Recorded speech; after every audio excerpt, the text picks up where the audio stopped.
오늘 이 말씀에서 우리가 남자와 여자의 관계가 어떠해야 하는지를 좀 살펴보려고 합니다. 지금 우리가 사는 모습 속에 이 남자와 여자의 관계가 하나님이 처음 창조하셨을 때의 모습과는 전혀 다른 비정상적인 모습이 너무나 많기 때문에 그래요.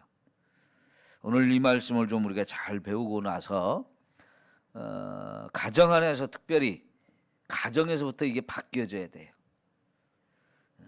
부부로 함께 사는데 남편과 아내의 이런 관계가 제대로 되어져야 진정한 행복을 누릴 수 있는데, 여러분 우리가 이제 이 2장에서 1장과 2장에서 봤을 때 하나님이 우리 인간을 창조하시면서 마음껏 복을 누리면서 그 복을 우리가 느끼면서 살 수 있도록 해주셨잖아요. 근데 그런 복 중에서도 최고의 복은 부부가 함께 만나서 살 때 최고 거기에 행복이 있었어요. 그런데 이게 하나님이 만드신 본래의 모습인데, 지금 우리가 가정에서 부부가 살고 있는 모습 보면 기울어져 있단 말입니다. 기울어져 있어요. 남자는 이만큼 올라 있고 여자는 이만큼 내려가 있는 그런 모습으로 살다 보니 남자는 좋지만 여자는 너무너무 힘들고 어려운 세월을 보내왔어요. 왜 그렇습니까? 이게 아담과 하와가 3장에 가서 범죄한 이후에 세상이 이렇게 잘못된 방향으로 흘러오면서 그 잘못된 것이 고착이 되고 잘못된 것이 더 잘못되어지는 방향으로 너무나 오랫동안 흘러왔기 때문입니다. 자, 그러면 여러분 21절에 여자를 만드는, 최초로 여자를 만드는 모습을 하나님이 우리에게 보여주시는데, 아담을 깊이 잠들게 한 후에 그의 갈빗대를 뽑아가지고 그 갈빗대로 여자를 만들었다 그랬어요. 그리고 아담이 깨어난 후에 그 여자를 처음 보았을 때 보는 순간 뭐라고 했어요? 내 뼈 중에 뼈고 내 살 중에 살이다. 이걸 딱 알아봤죠. 그러니까 여자는 남자가 만들어진 것과 상당히 달라요. 우리가 7절에서 남자를 만들 때 하나님이 흙으로 우리 육체를 만들으셨다고 그랬죠. 그런데 여자는 남자의 갈빗대를 뽑아서 그것을 가지고 여자를 만드셨답니다. 근데 그 여자를 보았을 때 아담도 저 사람은 나의 뭐다? 나의 뼈고 나의 살이라는 거예요. 그러니까 본인이, 아담이 자기 뼈를 뽑아서 하나님이 이 여자를 만들었다는 걸 압니다. 자, 아담의 갈비뼈를 뽑아서 여자를 만들었다는 것은 아담과 하와, 남자나 여자나 본질이 하나라는 거예요. 본질이 하나의 본질인데, 이제 아담에게부터 갈빗대를 취해서 여자를 만들었을 때 인격은 각각 달라요. 다른 인격체죠. 그러면서도 아담이 볼 때 저 사람은 내 뼈로 만들어졌으니까 내 뼈이고 내 살이다, 내 몸이라는 얘기죠.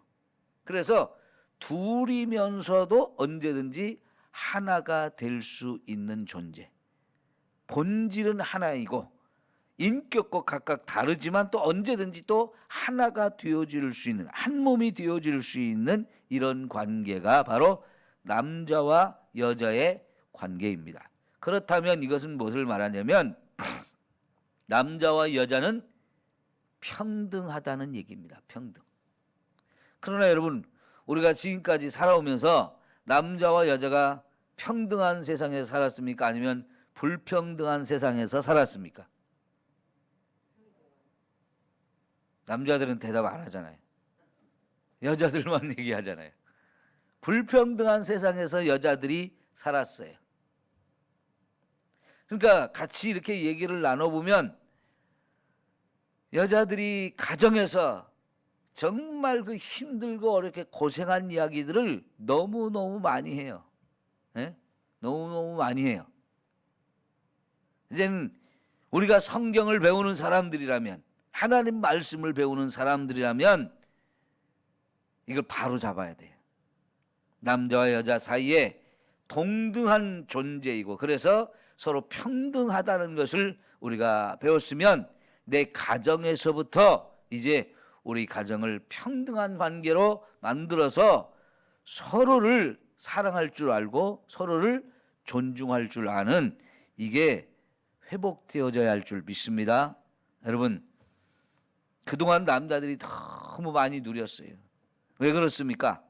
아담과 하와가 범죄했기 때문에 그때부터 이렇게 되어졌고, 완전히 기울어져서 가부장적인 이런 세상 속에서 우리가 살아왔잖아요. 가부장적인 세상.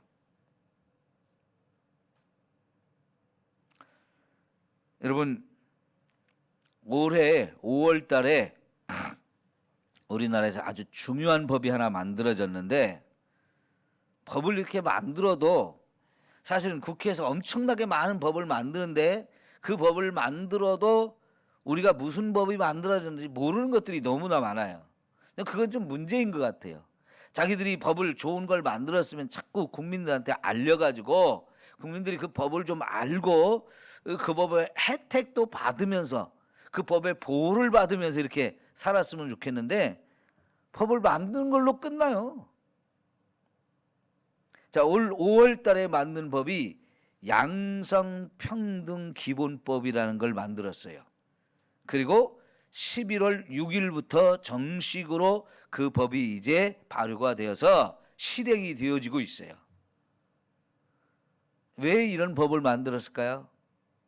그동안 우리 사회 가정에부터 시작해가지고 이 사회 전체에 이 불평등한 모습들이 너무나 많았던 거예요. 그래서 이것을 바로잡기 위해서 남자가 여자가 다 평등하다라고 하는 것을 서로 느끼면서 인정하면서 그런 세상으로 만들어 가기 위해서 이런 법을 실제로 만들었고, 이 법이 이제 실행이 됐는데, 특별히 그동안 여자들이 남자들한테서 제대로 대우받지 못했던 부분들을 제대로 대우받을 수 있는 그런 조치들이 상당히 많이 그 법에 들어가 있어요.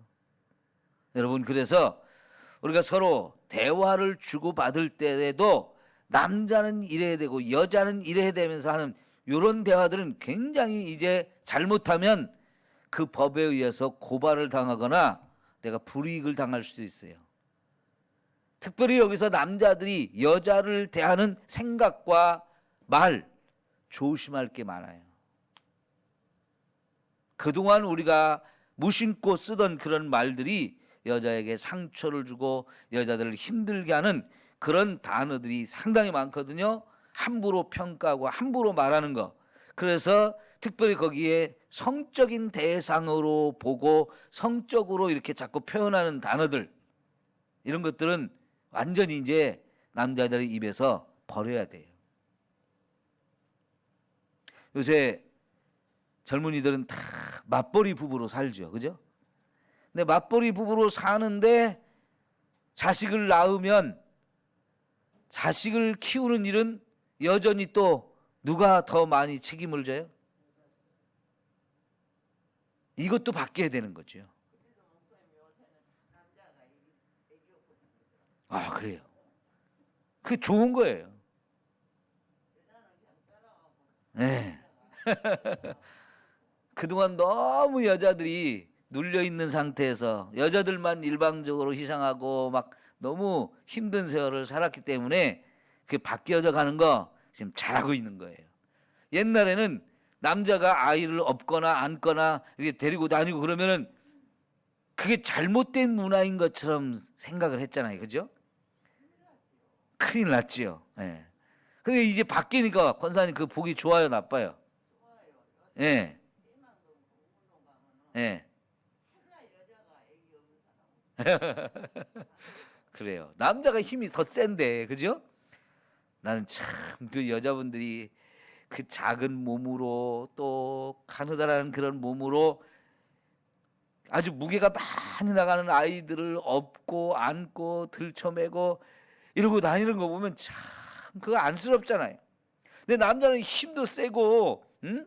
키도 크고 막 건강한데도 혼자 그냥 빈손으로 이렇게 가고, 예, 참 그거 좋지 않아요. 그죠? 예, 이제 그런 문화가 바뀌는 거. 그런데 그것만이 아니고 같이 밖에서 일하고 들어왔는데 꼭 밥은 또 누가 했어요? 여자가 했어요. 여자가. 우리 김재현 장로님 밥은 좀 해 드실 수 있으시나요? 네? 죄송해요. 제가 장로님한테 여쭤봐서. 이제는요, 남자들도 자꾸 밥을 해서 아내한테 좀 내가 이거 맛있는 거 만들었으니까 한번 먹어봐. 이거는 꼭 특별히 당신을 위해서 만들었어. 이러면서 좀 하면 어떨까요?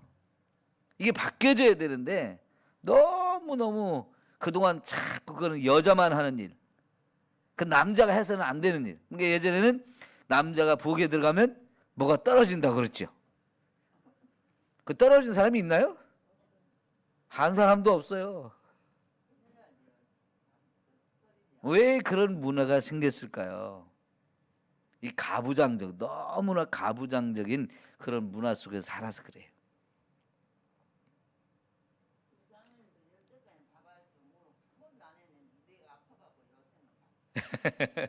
그래도 장로님만큼 권사님 사랑하고 집안일 해주신 분도 없어요.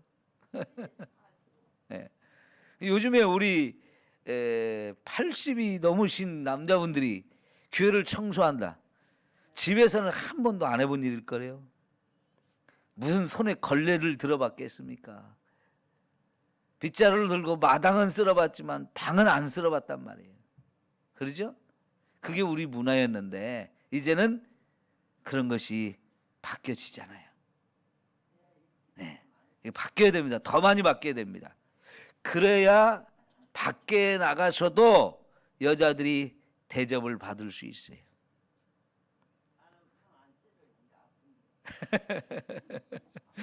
어제 저녁에 제가 연합신학원에 가서 강의를 하는데 우리 이제 여자분들한테 좀 얘기를 들어봤더니 여러분 옛날에는 아들하고 딸이 있으면 다들 어렵게 살 때니까 아들은 공부를 시켜도 딸은 공부를 안 시킨 게 많았잖아요. 그러죠? 근데 어느 권사님이 오빠도 대학을 보내고 자기도 대학을 보내는데 오빠한테는 더 마음껏 공부할 수 있는 기회를 주고 여자라고 동생한테는 그런 기회를 좀 덜 줘가지고 그 마음에 상처가 됐었는데 그 오빠가 딸을 낳았어요. 그 이제 공부를 잘해가지고 미국에 유학까지 가서 거기서 유학 온 남자를 만나서 같이 결혼을 했고 둘 다 박사 학위를 따갖고 한국으로 와서 같이 연구소에 한 연구소에 같이 들어갔대요. 그래서 아기를 낳다 보니까 결국은 주변에서도 그렇고 직장에서도 그렇고 여자가 휴직을 하고 아이를 돌보는 게 좋겠다. 그건 맞죠. 아이가 어릴수록 엄마의 손길이 더 많이 필요하잖아요. 그럼에도 불구하고 딸을 시집 보낸 친정 아버지 입장에서는 내 딸이 안 그랬으면 좋겠다는 거지. 사위가 휴직을 내고 사위가 이 아이들을 키웠으면 좋겠다는 마음이 아버지 마음속에 시아버지 시어머니는 안 그러겠죠. 그러나 친정아버지 친정어머니 입장에서는 내 딸도 내가 유학시켜가지고 박사학위까지 받아와서 좋은 직장에 들어갔는데 남편하고 하나 꿀릴 것 없이 똑같은 직장에 이렇게 들어가 있는데 왜 딸만 휴직해가지고 딸만 이걸 해야 되느냐 이거지. 그러면서 자기가 느낀 게 내 동생도 여동생도 나 때문에 대학에 서울로 가지 못하고 지방에서 다니게 한 게 이제 내가 참 그게 미안하다 이게 느끼고 나서 그 권사님한테 오빠가 미안했다고, 나 때문에 네가 공부를 서울로 못 가서 미안했다고 그렇게 얘기를 해주더래요.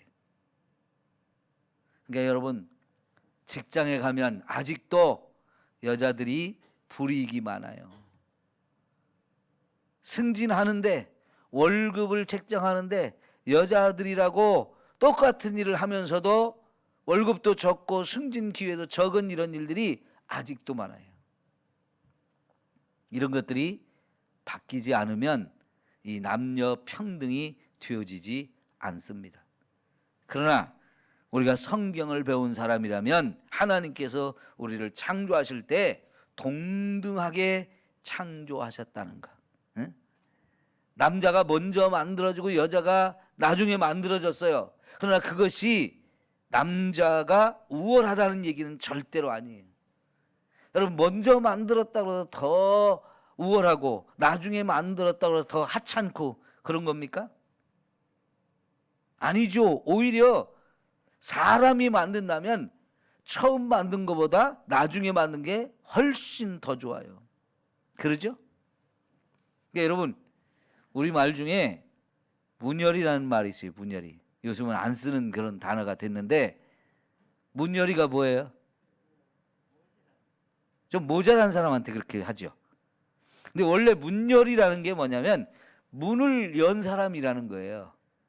그게 뭐냐? 엄마의 태문을 처음 열고 나온 사람. 맨 처음. 그러니까 큰아들을 말해요. 큰아들. 그런데 그 큰아들이 문열이거든요. 원래는. 근데 그 문열이라는 말을 어디다 썼냐면 좀 모자란 사람한테 썼어요. 근데 그 모자란 사람이 대부분 큰아들이었다는 얘기예요. 보면 둘째, 셋째가 훨씬 더 똑똑하고 좀 그럴 수가 있어요. 근데 사실은 그게 뭐냐면 옛날에는 6, 7명씩 막 이렇게 낳다 보면 첫째, 둘째, 셋째는 부모도 자식을 어떻게 키워야 될지 모르고 키웠고요. 제대로 교육을 못했어요. 그런데 뒤로 갈수록 내가 안 가르쳐도 형이나 누나들한테 보고 배운 게 더 많아. 그러죠? 그러다 보니까 밑에 동생들이 더 똑똑하거나 더 잘 알거나 이런 경우들이 많았어요. 저도 형들의 혜택을 참 많이 받고 자랐거든요. 그냥 보고 듣는 게 다 배우는 거잖아요. 학교를 안 들어갔는데 벌써 형들이 학교에서 배우는 거 곁눈질로 혹은 듣는 걸로 깨달은 게 많았어요. 국민교육 헌장이라는 걸 학교에 들어가기 전에 다 외워버렸거든요. 제가 형들이 외우는 걸 듣고요. 그게 동생의 유익함이죠. 여러분, 그러니까 이게 남자와 여자 사이에 결코 남자가 먼저 지고 여자가 나중 지었다고 해서 남자가 잘났고 여자는 못났다가 아니에요. 그럼 여러분, 여기 18절에 보면 여자를 지을 때 목적이 뭐였느냐? 돕는 배필이었어요. 돕는 배필. 이 돕는 배필이 뭐냐? 말 그대로 남자를 도와주는 존재죠. 남자를 도와주는 존재. 그 얘기는요, 남자는 여자의 도움 없이는 힘든 사람이라는 거예요. 여자의 도움 없이는 힘든 사람. 특별히 하나님께서 이 돕는 배필인 여자를 짓기 전에 19절 20절을 보면 아담에게 짐승들을 지어가지고 보내줘가지고 이름을 짓는 걸 하게 하셨죠. 거기서 저는 두 가지 아담이 느꼈다고 생각하는데, 하나는 나도 짝이 있었으면 좋겠다. 함께 살 수 있는 사람이 필요하다. 왜냐하면 하나님이 짐승들을 다 짝을 져가지고 보냈어요. 다 짝이 있는데 나만 혼자야. 그런데 이 짐승들 가운데서 정말 내 짝이 될 수 있는 존재가 있을까? 여러분, 사람은 짐승과 짝이 돼서 살 수는 없잖아요. 그죠? 아무리 짐승을 찾아보고 둘러봐도 내 짝이 될 수 있는 존재는 없어요. 그러니까 느끼는 거예요. 아, 나도 짝이 필요한데, 나도 같이 살 사람이 필요한데. 두 번째는 이름을 지으면서 뭔가 힘든 것을 느끼는 거예요. 뭐 누군가 옆에서 도움을 줄 사람이 있었으면 얼마나 좋을까, 그 필요를 느끼는 거죠. 그럴 때 하나님이 알았어, 내가 너에게 그 필요한, 너에게 꼭 필요한 그런 사람을 붙여줄게 해서 아담이 갈비뼈를 빼서 하와를 만든 거잖아요. 그랬을 때 처음 그 여자를 보는 순간부터 내 뼈 중에 뼈고 내 살 중에 살이다, 내 몸에서 나온 나와 하나 될 수 있는 사람, 이걸 느끼면서 진짜 이제 둘이 사랑하게 되고 가정을 이루고 행복을 느끼며 살아요. 혼자 있을 때 누리는 그 행복, 그것과는 비교할 수 없는, 같이 살면서 누리는 이 행복이 최고의 기쁨이고 행복이었잖아요. 그런데 그동안 우리는 남자는 최고의 행복을 여자한테 막 대접받으면서 누리며 살았는데, 그 행복을 같이 누려야 될 이 아내가 남자가 무시하고 대우를 안 해줌으로 인해서 그 행복을 누리지 못하고 산 거예요. 그럼에도 불구하고 그걸 모르고 나만 행복했으면 됐어, 양말 입을 펴, 그러면 다 해야 되는, 이게 아니잖아요. 그죠? 이게 바뀌어야 됩니다. 가정에부터 바뀌어야 밖에 나가서도 여자들이 대우받으면서 살 수 있어요. 하나님의 창조의 원리를 따라서 우리가 이렇게 세상이 바뀌는 일을 예수 믿는 사람들이 먼저 해서 세상에 보여주어야 세상도 더 많이 바뀌어질 줄 믿습니다. 창조의 모습으로 돌아가는 거, 창조의 모습을 회복하는 거, 이게 신앙생활의 굉장히 중요한 목적들이에요. 여러분, 그래서 남자와 여자가 서로 이제 동등을 하지만 역할은 다르다는 걸 아셔야 돼요. 역할. 남자를 먼저 짓고 여자를 돕는 배필로 세웠을 때 결국은 이런 모습이 되는 거예요. 여자가 이걸 받치고 있는 걸 딱 빼면 어떻게 되겠어요? 쓰러지는 거죠. 이게 사람 인자인데, 그죠? 이게 사람 인자인데 아무리 남자가 탁 버티고 서 있다 할지라도 요걸 받쳐주지 않으면 쓰러질 수밖에 없는 존재거든요. 그러니 서로가 얼마나 필요한 존재이고 서로가 얼마나 좋은 존재입니까? 그런데 역할은 달라요. 역할은. 남자는 여자의 머리라고 하셨고, 여자는 그 남자를 위해서 돕는 이런 역할을 하는 건데, 자, 그래서 그건 뭐냐면 질서인 거예요. 이 역할을 부여할 때 머리가 있고 돕는 배필로서의 여자의 역할, 이 역할을 통해서 질서가 세워지게 하신 거죠. 동등하지만 리더가 있고 지도자가 있고 대표가 있고 거기에 같이 뒷받침해 주는 그런 역할을 하는 여자, 이 질서가 가정 안에 세워져야 사실은 가정이 평안한 거죠. 동등하다고 해서 질서가 없으면 안 돼요. 그 동등한 가운데에서도 리더가 있는 거예요. 그래서 머리라고 하는 거예요. 그 머리를 무시하는 이 동등함, 지금 우리 사회에서 한참 혼란스러운 게 그거예요. 동등해지기는 하는데 머리를 인정하지 않는 거, 그래서 질서가 없어지는 거, 그 권위를 무너뜨리는 거거든요. 권위는 반드시 있어야 돼요. 그래야 그 권위자가 권위를 가지고 이 무리를, 여럿이 모인 이 무리를 이끌고 갈 수 있고 책임을 질 수 있는 거거든요. 그게 하나님이 세상을 이끌어가는 원칙으로 세운 것이기 때문에 그런 원칙을 우리가 잘 깨닫고 그걸 지켜나갈 때 교회도 가정도 우리 사회 전체가 함께 건강한 이런 곳이 되어질 줄 믿습니다. 네, 기도합니다.